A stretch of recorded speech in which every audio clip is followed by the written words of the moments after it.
3 invités avec nous chaque soir pour décrypter les mouvements de la planète marché. Aymeric Didet est avec nous, le directeur de la gestion de Pergame. Bonsoir Aymeric. Bonsoir Grégoire. Florian Yelpo à nos côtés également, le responsable de la macro chez Lombard Odier IM. Bonsoir Florian. Bonsoir. Et Jean-Jacques Friedman qui est également avec nous ce soir en plateau, directeur de gestion délégué de Vega IS. Bonsoir Jean-Jacques. Bonsoir Grégoire. Anatomie de ce rebond, il aura fallu 4-5 semaines je crois au S&P 500 pour retrouver les niveaux qui prévalaient avant le choc de la séquence Liberation Day, avant le 2 avril, et désormais le S&P 500 est même revenu hier en clôture en tout cas, venu équilibrer son niveau par rapport à ce qu'on pouvait avoir en tout début d'année, donc avant même l'installation de Donald Trump à la Maison Blanche.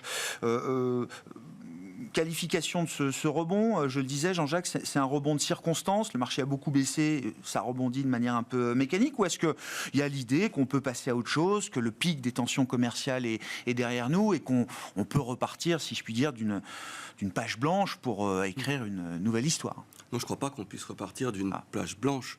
Ce qui est étonnant, ce qui m'a vraiment étonné, et ce qu'on étudie vraiment, ce sont vraiment les flux dans cette période, et je les ai trouvés assez fascinants, et même dans les commentaires finalement, c'est-à-dire qu'on avait vraiment l'ensemble des stratégistes négatifs, et alors que d'habitude, historiquement, on pouvait dire que les privés suivaient finalement le conseil des stratégistes, et que d'abord, il y a les professionnels. Les privés, c'est les clients privés particuliers, c'est voilà, ça, les individuels, quoi. Voilà. Ouais. Je trouve que vraiment, alors si on regarde les flux américains, ils ont été extrêmement présents, des flux records d'investissement des particuliers, 40 milliards, au-delà même de ce qu'on pouvait imaginer, parce qu'il y avait quand même... 40 milliards, c'est sur quoi? Sur le mois d'avril? Sur le mois d'avril, de souscription des clients privés. Donc c'était manifeste.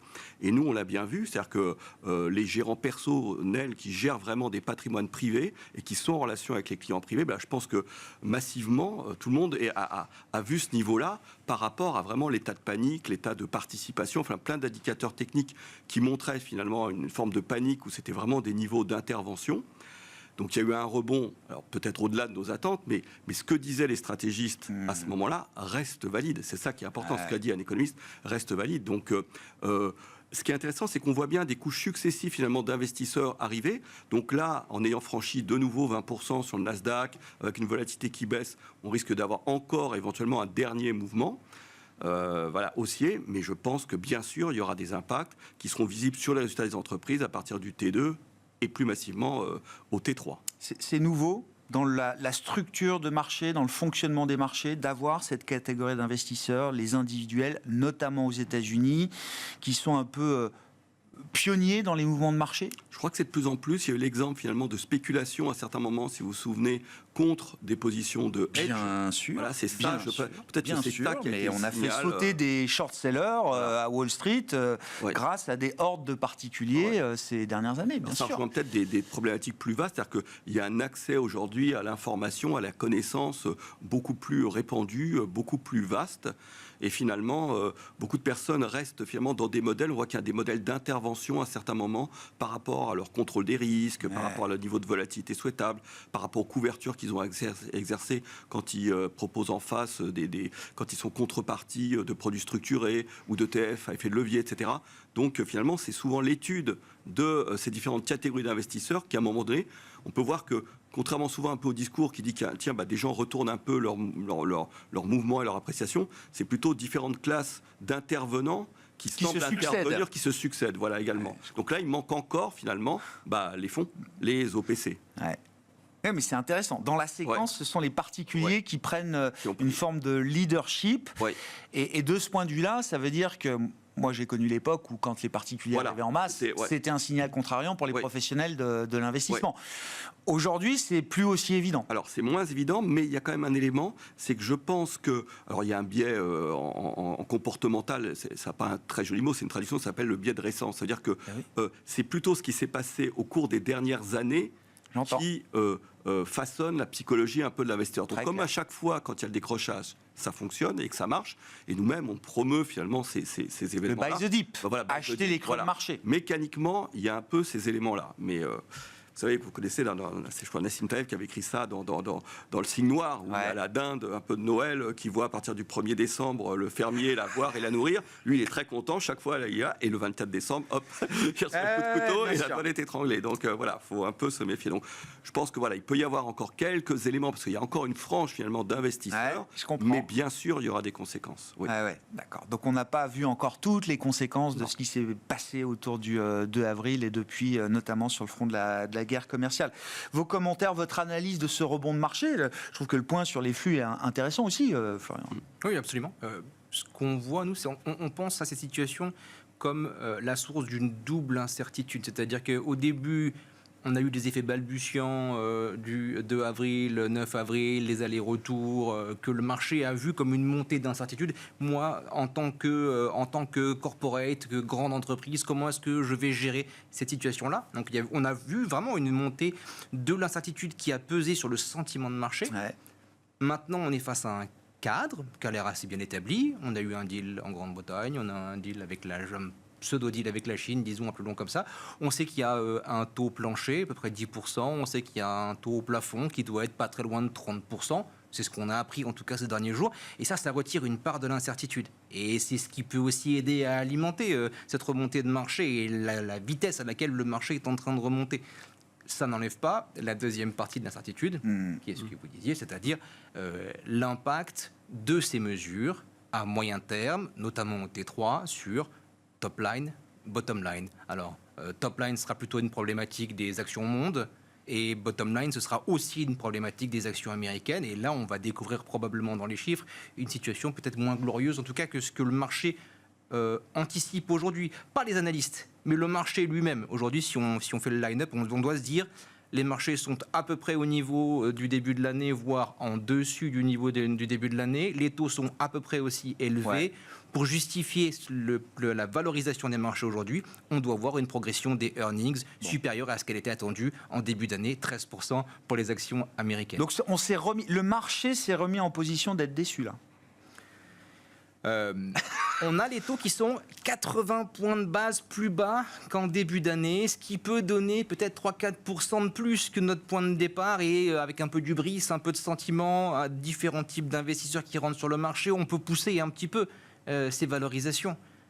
Mais oui, on est aujourd'hui, de toute façon, c'est ce qu'on présente systématiquement à nos investisseurs, c'est le yield sur les actions américaines, c'est 4%, le yield sur les obligations américaines à 10 ans, c'est 4,5%, les taux cash aujourd'hui, c'est 4,3%.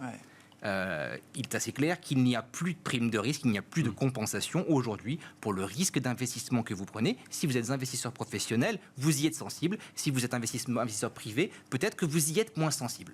J'entends. À quelle vitesse on va voir les dommages que le marché a effacés assez rapidement, malgré tout. Le choc d'incertitude a été encaissé par le marché. Maintenant, il va falloir voir comment il se transmet à l'économie réelle, Florian. À quelle vitesse est-ce que tout ça va se transmettre ? C'est très difficile à dire. On a vu le dernier rapport sur l'inflation hier, si je ne dis pas de bêtises. Je crois que tout le monde a regardé. Personne n'a vu de stigmates encore dans ce rapport d'inflation d'avril aux États-Unis, des tarifs qui ont pourtant commencé à être appliqués à partir de ce mois-là. Où est l'inflation annoncée ?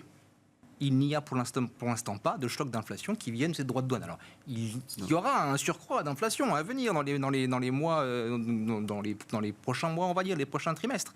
Mais tout ça est lissé par l'incertitude dans laquelle on vit. Il y a eu des phénomènes de restockage, de déstockage qui vont... Quelque chose de beaucoup plus diffus que ce qu'on pouvait craindre à un moment, alors. Ça n'est pas le Covid. Le Covid, on a pu couper le contact sur le moteur de l'économie et le rallumer, et on l'a lu quasiment avec un mois de décalage dans les chiffres économiques. Là, aujourd'hui, ça n'est pas le cas. Il y a des phénomènes d'anticipation. Les entreprises ont aussi appris à vivre avec ce risque des droits de douane, parce qu'elles ont appris du premier mandat de Donald Trump. Donc aujourd'hui, les données qu'on appelle hard, c'est-à-dire les données qui sont globales, qui ne sont pas des données d'enquête, elles sont toujours bonnes, voire très bonnes. La saison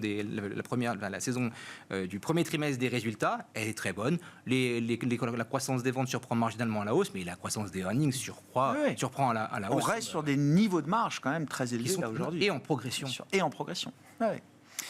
Quels sont les enseignements pour vous, Aymeric, de cette séquence, alors qui va du choc de Liberation Day à l'effacement de ce choc en quelques semaines par les grands indices actions? Peut-être que sur le dollar et les taux, c'est un peu différent. Effectivement, on n'est pas tout à fait revenu non plus. Non, il y a plein de choses super intéressantes dans cette période, dans cette séquence qu'on vient de connaître. C'est que finalement, on pensait connaître, parce qu'on a eu un Trump 1, connaître les effets d'un Trump 2, mais finalement, on n'en est pas si loin. Parce qu'au final, on a un marché qui a rebondi. On a un marché qui a rebondi très vite, parce que le rebond, il est extrêmement rapide.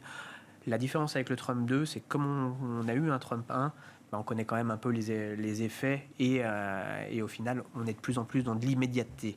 Et c'est ça qui a un tout petit peu changé dans la perception des investisseurs. C'est pour ça qu'on voit plus en plus de particuliers, je suis assez d'accord, qui sont plus réactifs par rapport aux institutionnels. Mais pour ça, on a des reprises qui sont plus rapides, plus fortes. Mais ça ne veut pas dire que ça change quoi que ce soit sur l'horizon de long terme par rapport à ce qu'on peut avoir en stratégie sur l'année 2025. Ça, c'est vraiment quelque chose d'important. Là-dessus, on peut en débattre, mais pour le moment, ça ne se passe pas si mal. Là-dessus, les chiffres, l'inflation, en effet, elle n'est pas mauvaise. Ça ne se passe pas si mal partant de 145% de tarifs sur la Chine, quoi. C'est ça la magie de Trump, quoi. C'est quand même de nous vendre un truc. Malheureusement, c'est du bruit. Oui. Malheureusement, c'est du bruit. Oui, c'est impactant parce que il a cette façon de communiquer qui lui est propre. Évidemment, c'est pas agréable quand on gère de l'argent pour des clients sur les marchés financiers. C'est évident que cette volatilité, ce surcroît de volatilité, il faut être capable de le gérer. L'anticiper, c'est impossible. Donc évidemment, c'est là où de se dire est-ce que c'est un rebond court terme, est-ce que c'est quelque chose qui va se poursuivre? C'est quasiment impossible de savoir si c'est un rebond du chat mort. Et derrière, demain, Trump nous dit finalement, non, les tarifs, j'avais dit 90 jours, je les passe à 30 jours. Il peut le faire. Et là, tout de suite, on a les marchés qui... Et puis 90 jours, ça arrive vite aussi. C'est-à-dire qu'il faut quand même qu'il se passe des choses dans les 90 jours. Il y a 2 fois 90 jours. Il y a les 90 jours du 8 avril, du 8 avril, et puis les nouveaux 90 jours pour la Chine. Donc c'est pour ça qu'aujourd'hui, bien malin celui qui peut percevoir les rebonds de très court terme et les effets de très court terme. Par contre, l'agilité, pour le coup, pour les gérants, peut être intéressant dans ces périodes-là. Parce que prendre les rebonds, refaire du cash, c'est intéressant pour les clients.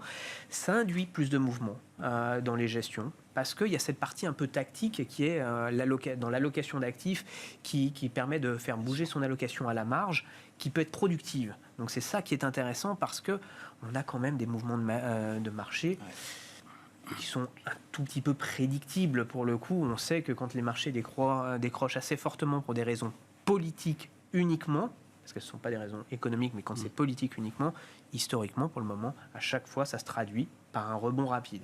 Donc, le buy the dip, comme on disait tout à l'heure, pour le coup, il peut exister dans ces scénarios-là, mais uniquement sur la partie tactique d'une gestion et d'une allocation d'actifs, pas sur l'allocation globale qui doit avoir son target beaucoup plus long en termes de visibilité pour l'investisseur. Sur la partie stratégique, qu'est-ce que vous dites, Aymeric, chez Pergame? Il y a des dommages qui vont se matérialiser, qu'il va falloir quand même évaluer dans la macro, dans les résultats et les chiffres d'affaires d'entreprise. Oui et non, parce qu'au final, pour nous, dans ce qu'on regarde, c'est que les Américains ne peuvent pas se fâcher avec leurs banquiers. Il y a un moment donné, quand on a 7% de déficit, vous ne pouvez pas vous fâcher avec tous vos banquiers. Ou alors, il va falloir émettre de la monnaie, l'acheter vous-même, créer des fonds. Et c'est ce que fait le Japon depuis 30 ans. Mais la réalité, c'est que vous ne pouvez pas vous fâcher avec votre banquier premier, qui aujourd'hui, principalement, c'est la Chine. Donc inévitablement, ils vont négocier leurs tarifs. Ils vont essayer de faire le mieux qu'ils peuvent. Vous regardez ce matin chez les Chinois, ils disent on a gagné face aux Américains. Donc chacun dit ça, quoi. Oui, de toute façon, ça, oui. Clairement, ça va être ce jeu-là. Mais à la fin de la journée, les Américains, ils n'ont pas de choix. S'ils veulent réaliser de la croissance, s'ils veulent que les investissements soient productifs, il va falloir à un moment intervenir sur les taux. Parce qu'en plus, il n'y a pas forcément énormément d'inflation, donc la latitude, elle est donnée quand même à Powell, là, pour le coup, beaucoup plus facile. Pas d'inflation, jusqu'effectivement, à travers le mois d'avril, il n'y avait pas d'inflation. Pour le moment, il n'y en a pas. Là, le pétrole, il continue à être plutôt sur des niveaux bas. On ne dit rien, mais pour le moment, en tout cas, il n'y a pas de facteurs anti-baisse de taux qui sont avec un drapeau rouge, surtout pas, ne le faites pas. Donc c'est favorable quand même à l'investisseur et potentiellement aux porteurs obligataires et aux porteurs actions. Donc, ça milite quand même pour être constructif dans l'allocation d'actifs et donc pour le moment rester investi et diminuer les parts qu'on peut avoir en épargne de court terme pour les investir sur les marchés, encore aujourd'hui. Donc, c'est pour ça que quand on voit les taux, notamment aux États-Unis, encore à 4,5% sur le 10 ans, il faut en avoir un petit peu. Ça s'achète. Ça s'achète, parce que c'est des niveaux qui sont intéressants aujourd'hui pour l'investisseur. Donc, évidemment, ça peut aller plus haut, personne ne sait. Mais en tout cas, en attendant, le carry, le rendement, il est là et il fournit de la performance à l'investisseur. C'est ça qui est intéressant. La grande question pour l'investisseur aujourd'hui, c'est le dollar. Oui. Parce qu'au final, vous regardez le marché mondial des actions en dollars, il perd encore 4% cette année, pour le moment. Donc celui qui a investi simplement en actions américaines, il perd de l'argent. Et même si on a eu un beau rebond du dollar, effectivement, là, sur une ou deux séances, on reste très en dessous pour l'indice dollar des niveaux qui prévalaient avant Liberation Day et même avant l'arrivée de Trump à la Maison-Blanche.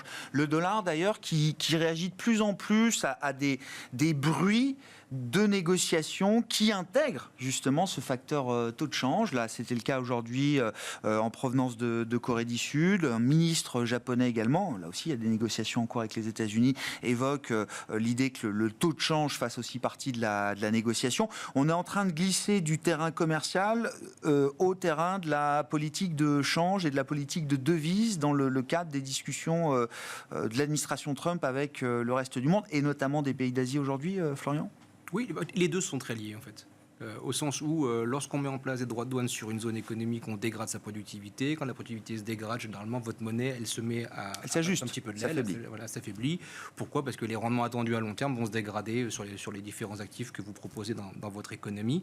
Ça, c'est une dévalorisation de votre monnaie, disons, négative, c'est-à-dire que c'est pas très agréable pour l'économie sous-jacente. Ce qu'il est en train d'organiser, c'est l'équivalent plutôt positif, c'est-à-dire on négocie de façon à recevoir du soutien de la part de nos partenaires commerciaux pour ramener la valeur du dollar plus bas, ce qui va nous aider potentiellement à résorber une partie de notre déficit commercial avec ses partenaires commerciaux.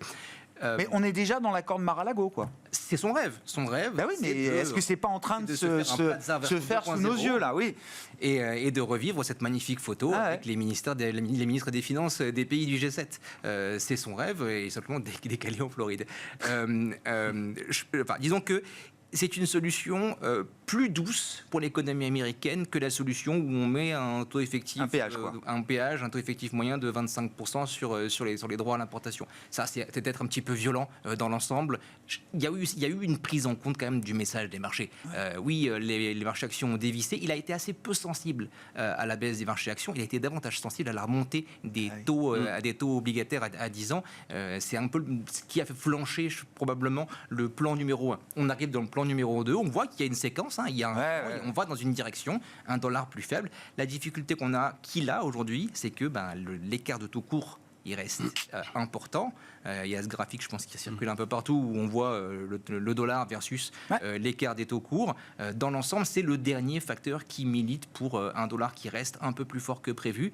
Là, il faudrait un petit coup de... Donc c'est Jérôme Powell qui est le dernier gardien du temple, là. Surtout que ça transite par les taux courts. Donc c'est vraiment entre les mains de la Banque centrale le rapport sur l'inflation d'hier, avec une absence de progression de l'inflation sur les biens. Ça, c'est quand même un message qui est très important, parce que c'est par là que doit transiter cette inflation des tarifs. C'est un point, en tout cas, dans la direction de... La Fed pourrait peut-être rajouter une petite coche dans la case qui l'amènera un jour ou l'autre à continuer ses baisses de taux.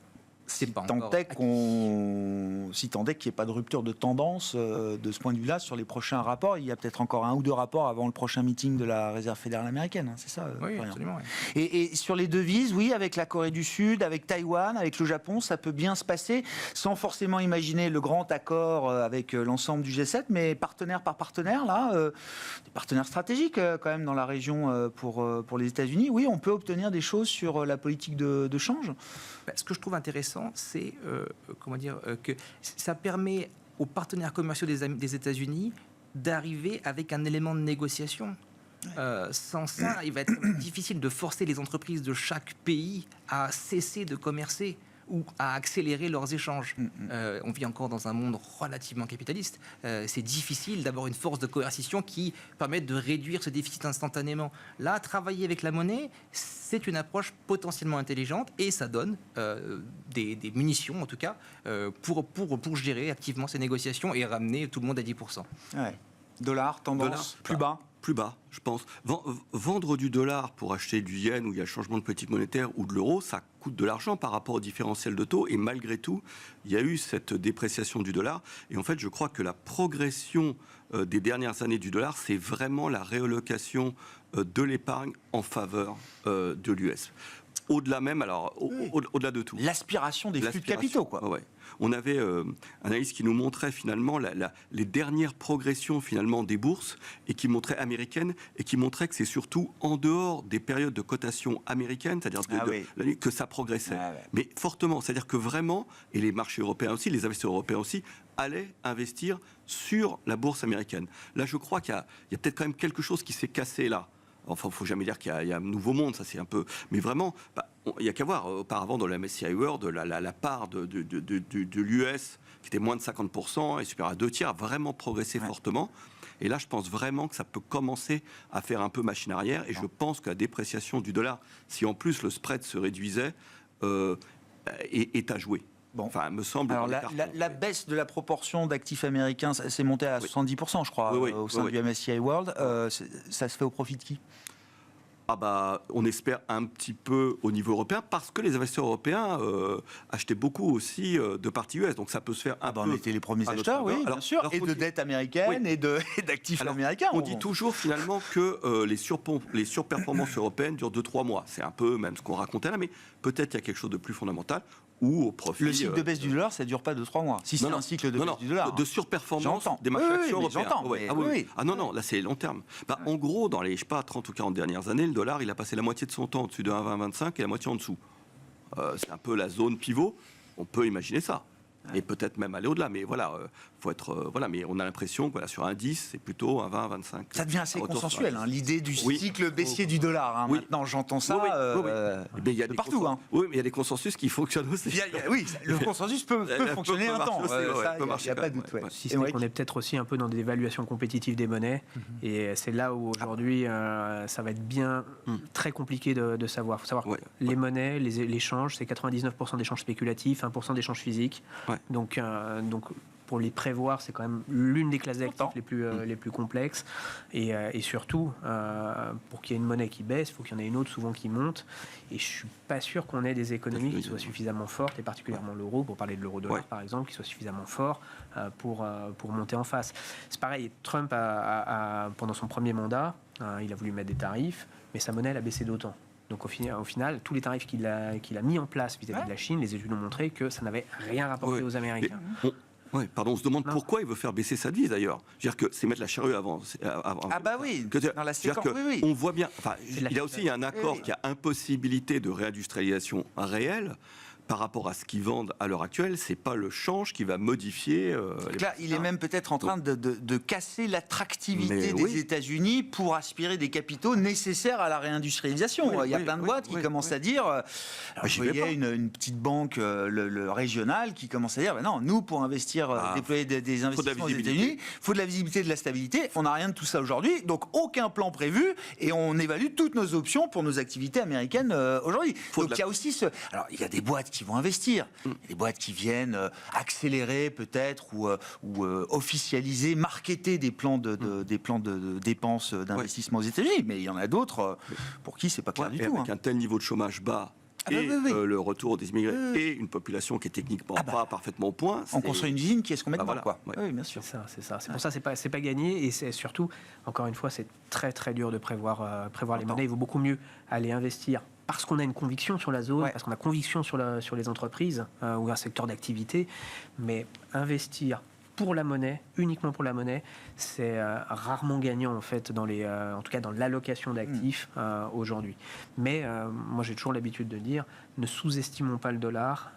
Il a une capacité à revivre et à repartir de l'avant qui peut être extrêmement rapide, surtout qu'encore une fois, quand il y a une monnaie qui monte, il y en a une autre qui baisse. Et je ne suis pas sûr, encore une fois, que l'Europe soit suffisamment forte pour justifier d'une monnaie forte. Et on le voit dans les discours, hein, quand on voit les discours sur les négociations entre les États-Unis et l'Europe, ils disent toutes les zones, on va y arriver. La zone qui va être la plus complexe pour la négociation, c'est les Européens, parce qu'avant qu'ils arrivent à se mettre d'accord, et vu la présidence qu'on a actuellement, ça ne semble pas forcément gagné. Donc très clairement, ça ne va pas plaider pour une monnaie non plus très forte en euros face au dollar. Pour aller dans votre sens, c'est vrai qu'au moment du pire de la défiance américaine, le débat était vraiment, est-ce que ça peut être une baisse lente du dollar ou une baisse rapide vraiment, et un des arguments c'était qu'il n'y avait aucune devise pour prendre le relais. Ah bah bien sûr, réalité. Comme monnaie de réserve mondiale. C'est vraiment une dévaluation lente, il n'y a pas... D'où la hausse du cours de l'or. Oui, il faut pouvoir absorber une demande infinie quand on est une monnaie de réserve mondiale, et même l'euro aujourd'hui a peut-être pas les reins suffisamment solides pour absorber cette demande, remplacer la demande de dollars américains. Ça, la question sur le dollar, ça amène aussi la question de la prochaine séquence de l'administration Trump, et Scott Bessent s'exprime régulièrement là-dessus en disant oui, il y a la guerre commerciale, guerre éclair, c'est ce qu'on comprend, il y a une vitesse dans le traitement de cette guerre commerciale qui laissera peut-être d'ailleurs des accords un peu flous, vides, etc.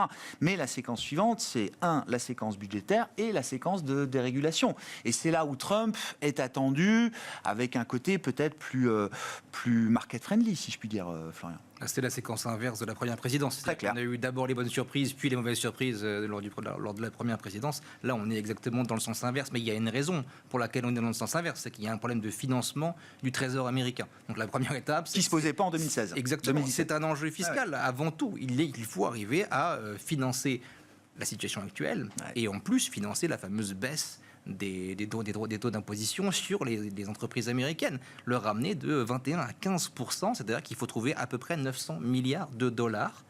900 milliards de dollars, mais qu'a dit, pas grand-chose. Et les tarifs ne serviront plus à ça. Alors, c'est-à-dire que le narratif tarif égale recette fédérale, il est en train, pas de tomber à l'eau, en tout cas de s'affaiblir. Voilà, il s'affaiblit seulement, mais à la base, il était peut-être possible d'en attendre 400 milliards, et là on serait plutôt à 280-300 milliards. Donc on est en train de réduire effectivement la manne financière qui va venir de ces droits de douane.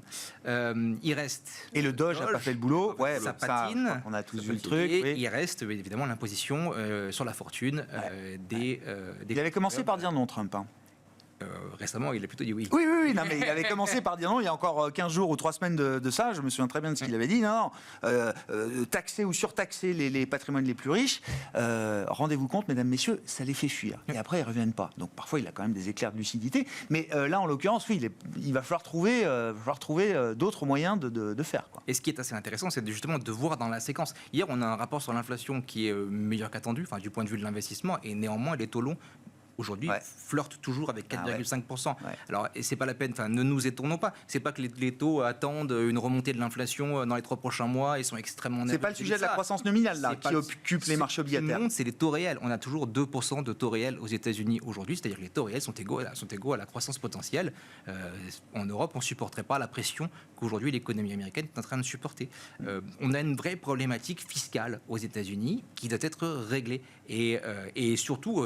en tant qu'investisseur, c'est-à-dire que si on veut de l'upside, si on veut justifier la valorisation actuelle, on sera ravi de gagner 6% de marge avec les impôts, avec la baisse d'impôts, avec les baisses d'impôts sur les sociétés. Maintenant, pour y arriver sans que ça vire au mini-budget Liz Truss, parce que ça peut virer au mini-budget Liz Truss, et là on aurait dollar down et les taux qui montent, ce serait une situation relativement délicate à gérer. Donc c'est pas forcément une situation qui amène des surprises automatiquement positives, quoi.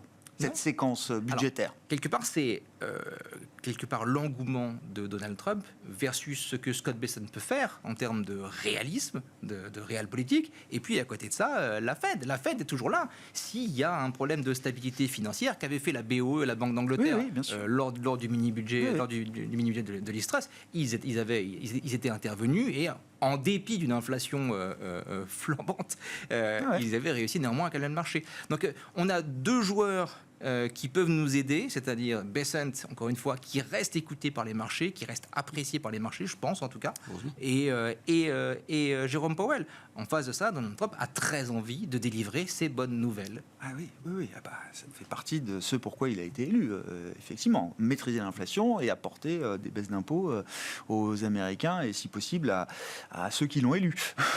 Et la dérégulation des banques qui pourrait également apporter de la liquidité au marché des treasuries américaines. Il ne faut pas négliger ça. Il y a des textes de loi qui sont... Donc pour la plomberie, c'est bon, quoi, ça. Il y a un effet plomberie. Je pense qu'il ne vient pas nécessairement de Trump lui-même. Mais dans son cabinet, il y a des gens qui ont compris qu'il y a un problème de plomberie dans le système bancaire américain qui pourrait apporter de la liquidité sur les treasuries en les autorisant à détenir davantage de treasuries. Bon, on observe déjà beaucoup de défiance, alors sur des maturités très courtes, mais autour du mois d'août, c'est ça, visiblement, la pression budgétaire, le plafond de la dette pourrait se matérialiser au cours du mois d'août. On a déjà des petits phénomènes de dislocation sur des parties de courte très courtes, comme ça, sur des bills qui datent au mois d'août, quoi.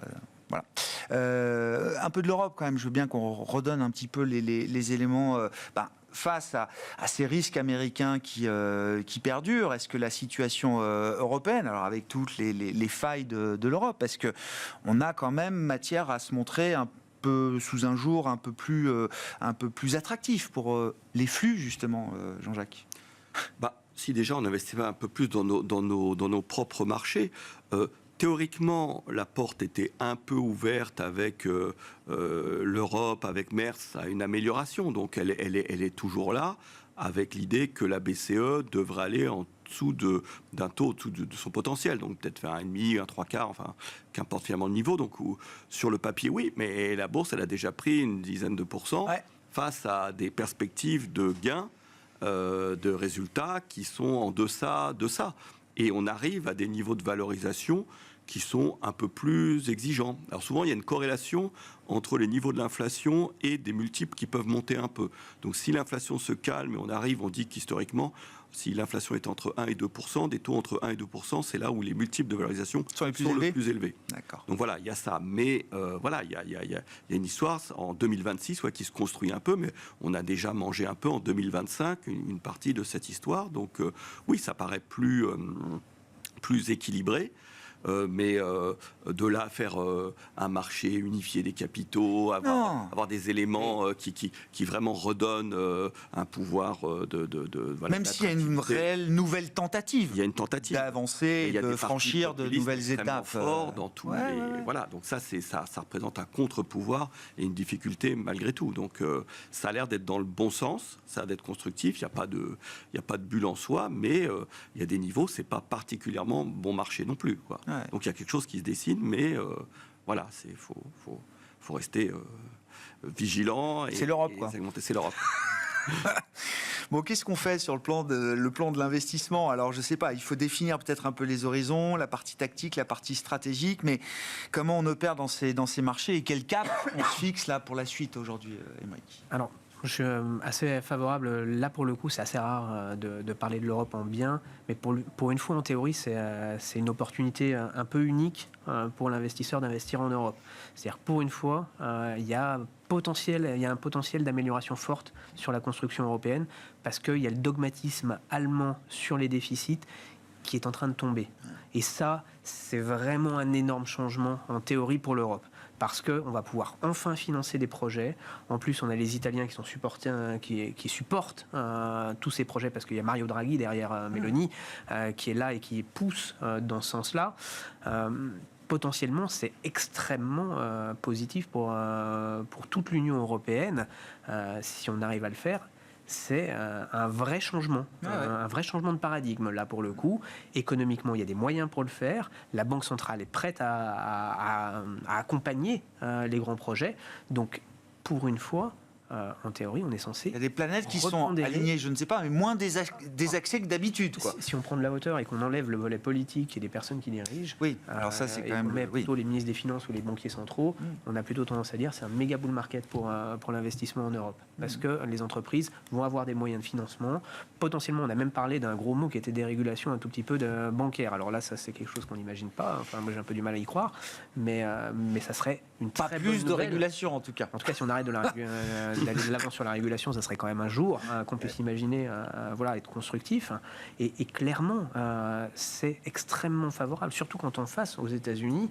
On a un petit peu moins de visibilité, un stress, parce que ce qui a été marqué, on n'en a pas parlé, mais il y a une défiance vis-à-vis du peuple américain. C'est jamais allé aussi vite chez les investisseurs d'avoir une défiance aussi forte vis-à-vis de tout le continent américain. Enfin, la gouvernance des États-Unis, le casting pose problème. Exactement. Et donc c'est pour ça qu'aujourd'hui, en théorie, pour l'investisseur, repondérer et surpondérer la partie européenne se justifie. Et là, normalement, les institutions européennes, que ce soit la Commission européenne et la Banque centrale, devraient en profiter. Alors pour une fois, je ne suis pas un fan de la politique monétaire européenne depuis des années, mais là pour une fois, elle fait le job, elle continue, c'est très bien, et il faut qu'elle continue de manière active, parce que c'est donner de l'opportunisme, donner de l'opportunité à l'Europe d'être enfin sur le devant de la scène, prendre des grands travaux, que ce soit dans les infrastructures, dans l'énergie, et même si c'est entre guillemets avec les dogmatismes historiques des énergies renouvelables ou quoi que ce soit, il faut y aller, il faut oser, parce que c'est des périodes, des moments où il y a une porte qui s'est ouverte, qui est le dogmatisme allemand, qui est en train d'ouvrir totalement la porte. Donc c'est unique, et c'est pour ça qu'aujourd'hui, potentiellement, il faut réinvestir en Europe pour le moment. Prendre des risques, je crois que si on doit résumer les 400 pages du rapport Draghi en 2 mots, c'est prendre des risques. Voilà. Sur la logique d'investissement, alors on n'a pas évoqué la Chine aussi, mais qui est une zone, en tout cas en termes d'action, qui a plutôt bien fait depuis le début de l'année. Comment on participe au marché qu'on essaye de décrire là, à ce stade aujourd'hui, Florian? Plus globalement. Oui. Où est-ce qu'on a envie d'être dans cette situation de marché là? Notre mantra d'investissement, c'est la gestion des risques. Avant même de commencer à regarder les rendements attendus, d'ailleurs ils sont positifs, les rendements en excès du cash sont positifs en Europe, ce qui n'est pas le cas aux États-Unis, ce qui va parfaitement dans votre sens. De notre côté, quand on se met à screener les risques, lorsqu'on se met à tenter de monitorer les différents risques qui composent notre portefeuille, dans l'ensemble, si on regarde juste les actions, les risques ont augmenté du côté américain et ont diminué en relatif évidemment du côté Europe et du côté émergent. Donc aujourd'hui, on observe dans les tendances de marché, évidemment, dans la volatilité relative et dans nos portefeuilles, un mouvement qui nous amène progressivement à désinvestir marginalement des États-Unis pour aller chercher des opportunités partout ailleurs, comme c'était le cas en 2022 avec le monde obligataire, où on a commencé à désinvestir des treasuries pour aller acheter des obligations chinoises, parce qu'en Chine, il n'y a pas d'inflation et les taux sont en train de baisser, alors qu'aux États-Unis, ils étaient en train de monter en vertu de la progression de l'inflation et des difficultés de financement qu'on évoquait. Alors, si la partie moins positive pour nous, évidemment, c'est que ce genre de baisse puis de remontée en forme de V, voire en forme de L, elle est assez désagréable à traverser. Bon, aujourd'hui, on a une exposition de 105% au marché dans nos portefeuilles, sachant que notre régime de croisière est à 150 et que notre point bas était à peu près à 80% globalement. Donc, c'est pas non plus un énorme accident de notre côté. Tout ce qu'on a vu, c'est une décélération du sentiment, une reprise de sentiment. Ici, c'est du bruit, comme vous le disiez. Il ne s'est rien passé de fondamental. Aujourd'hui, on est content d'être revenu vers dans le marché. On est content d'avoir réinvesti notamment en equities. Et surtout, on est très content d'avoir racheté du crédit. Parce que s'il y a un endroit dans le marché qu'on aime beaucoup, justement parce qu'on est tout le temps en train de regarder le rendement attendu. Et là, le buy the dip, il est pleinement valable dans le crédit, là. Et il s'est réellement produit, à vrai dire, cette semaine. C'est-à-dire que les yields les années ont commencé à baisser et là, les spreads de crédit ont commencé à se compresser de façon marquée uniquement cette semaine avec la désescalade de lundi, l'annonce de lundi de la désescalade entre États-Unis et Chine. Et ça, c'est un élément qui est intéressant parce que c'est rare qu'on ait un alignement de planète à la fois court terme et long terme. L'Europe, on s'interroge un peu peut-être à long terme, on se dit à court terme, il y a vraiment un joli alignement de planète, notamment sur le high yield, c'est-à-dire sur les obligations qui sont dotées moins bien que BBB-. Là, on a des rendements qui sont élevés aujourd'hui, qui sont supérieurs au cash, avec un rendement attendu qui est supérieur à celui des actions. Et c'est vrai en Europe, c'est vrai en Asie, et c'est vrai aux États-Unis. Donc dans l'ensemble, quelque part, on a encore, pour notre côté, une préférence pour un actif qui a un risque moindre que les actions. Il faut rappeler quand même que les obligations ont un risque moindre que les actions, même à yield, et un rendement attendu plus élevé. Ça nous semble être relativement textbook. Si je dis pas de bêtises, c'est ce qu'on a vu l'an dernier. On a vu des indices crédit à yield faire mieux que des indices actions, c'est ça, sur l'ensemble de. Et vous avez en plus ce côté un peu all-weather, c'est-à-dire que si réellement il y a un accident de conjoncture, un, vous êtes compensé pour le risque, et deux, les taux des treasuries, les taux allemands, peuvent amortir. La partie taux peut amortir effectivement le choc. Logique d'investissement à ce stade, Jean-Jacques. Europe aussi, pas forcément, parce que politiquement ça peut se résoudre, mais les 2 dernières années, les investisseurs européens investissaient plus aux États-Unis qu'en Europe. Oui. Et je pense qu'aux États-Unis, c'est pas seulement l'administration Trump, elle est peut-être le symbole de quelque chose, mais comme DeepSeek a pu l'être, même si à l'époque, on voyait pas tellement. C'est-à-dire que je pense que l'exceptionnalisme américain, au moins, est contesté. Donc dans ce cas-là, il y a une diversification un peu plus importante. Donc l'Europe, dans ce cas-là, oui. Peut-être même s'il n'y a pas tous les plans européens magnifiques qu'on imagine. Mais au moins, cette réallocation, je crois, portera. Après, sur les taux, là aussi, il me semble qu'il y aura un potentiel. On ne sait pas. Il y a vraiment une question de financement est-ce qu'il y aura des choses inimaginables de nouveau de la part des banques centrales sur des nouveaux plans pour vraiment favoriser cet investissement et que la partie longue rebaisse. Et à ce moment-là, ça veut dire que l'obligataire doit rentrer également, je suis d'accord, dans les portefeuilles. Et il peut y avoir aussi de nouveau une rotation vers des cycliques, vers les valeurs de croissance qui sont en ce moment relativement délaissées. Ouais. Bon, on verra ce qu'il en est. Le seul geste qu'a fait Jérôme Powell pour l'instant, c'est d'avoir réduit encore un petit peu la réduction du bilan de la Réserve fédérale américaine. On verra si le QT s'éteint effectivement prochainement, rapidement. Ce sera un signal important peut-être pour les marchés de treasuries. Merci beaucoup, messieurs. Merci d'avoir été les invités de Planète Marché ce soir. Jean-Jacques Friedman, Vega IS, Aymeric Didet, Pergam et Florian Yelpo, Lombardier IM.